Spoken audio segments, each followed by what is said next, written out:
Continuing in Chapter 3, the incapacitated parent. More than anything else, a child needs a surviving parent to appear strong and competent. In many cases, however, this is impossible.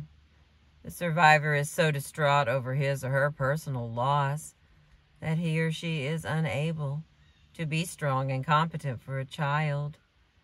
When a parent is unable to function, the child becomes frightened and overwhelmed. Once again, a child's basic assumptions about the world are shattered. Parents are supposed to be strong and competent. It is children who are allowed to be weak and vulnerable. When the surviving parent appears incapacitated, a child must contend doubly with the shattering of a secure and safe world order. Incapacity in surviving parents takes a number of forms. Generally, the parent is so overwhelmed by his or her own response to the loss that no energy remains to parent a family. The surviving parent's obvious depression, anger, or helpless incompetence becomes the focus of family life. By far the most frequent form of incapacity is depression. So the first category is depression. When Virginia Woolf's mother died, she left behind not only dependent children, but also a grieving and inconsolable husband who frequently shared with his children his own wish to die. Not only were Woolf and her siblings burdened by their father's pain, even worse, they were implicitly charged with the task of making his life bearable. The silence was stifling. A finger was laid on our lips. One had always to think whether what one was about to say was the right thing to say. It ought to be a help, but how could one help? Children who themselves needed care were left with the task of having to care for a parent whose grief was overwhelming. Children have many reactions to parental grief, not the least of which is shame. Parents are not supposed to be weak and vulnerable, much less to cry like children. More than anything, C.S. Lewis recalls his own embarrassment when confronted with his father's grief following the death of Lewis's mother. Lewis wanted to turn away, to change the subject, not to have to look upon the face of his now weakened father. For Ron, whose mother's sudden death left his family in shock, his father's grief was frightening and incomprehensible. Ron recalls, "I could not feel my own loss because I was so overwhelmed by his grief." At night, Ron's father would roam the house, unable to sleep, wailing in pain. His 14-year-old son would lie in bed, cover his ears, and wait for the night to end.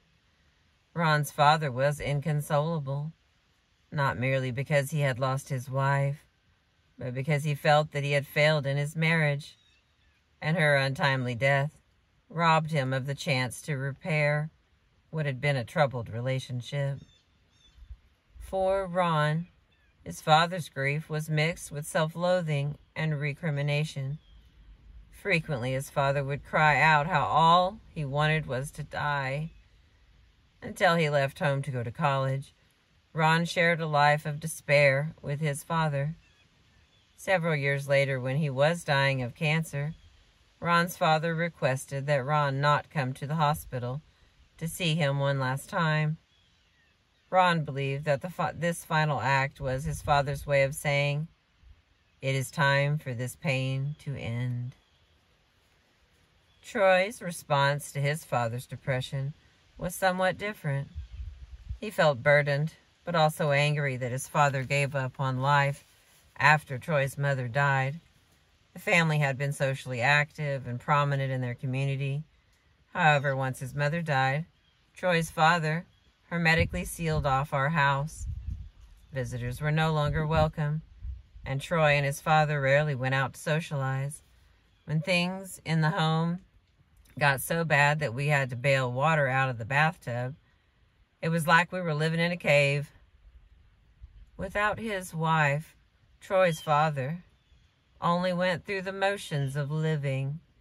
Troy remembers feeling angry at his father for not caring enough, either about Troy or about himself, to continue to engage life like the robust man he had been.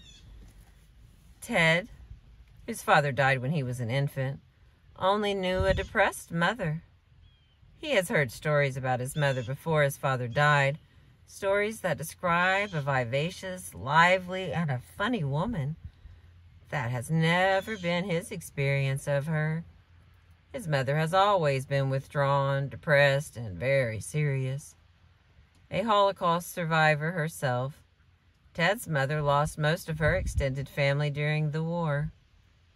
When she lost her new husband, she shut down emotionally. Ted describes her as being numbed, a woman who was unable and unwilling to engage too intimately with anyone, perhaps knowing that she could not bear the impact of another loss. Her muted response to life had a powerful impact on Ted and how he subsequently felt about himself. Living with a mother who was unable to be very loving, Ted grew up feeling not very lovable. Not until he finally married in his early 40s did Ted begin to feel that he might be a person who could inspire joy and love in someone else.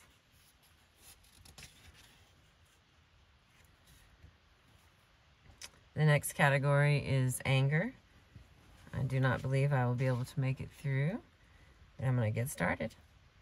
When a surviving parent's grief manifests itself as sadness or despair, the child may be unable to ease the pain, but at least the emotional climate seems to fit what we expect when one has lost a loved one. In other families, the parent's grief manifests itself not as sadness, but as anger and rage at the world. This parent feels cheated, deprived, and resentful.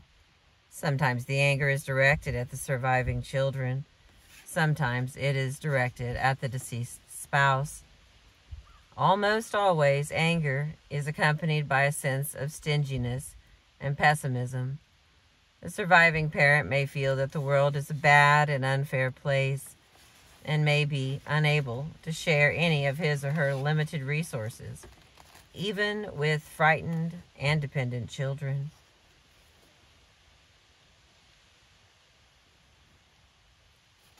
Kitty's mother felt burdened even before her husband died.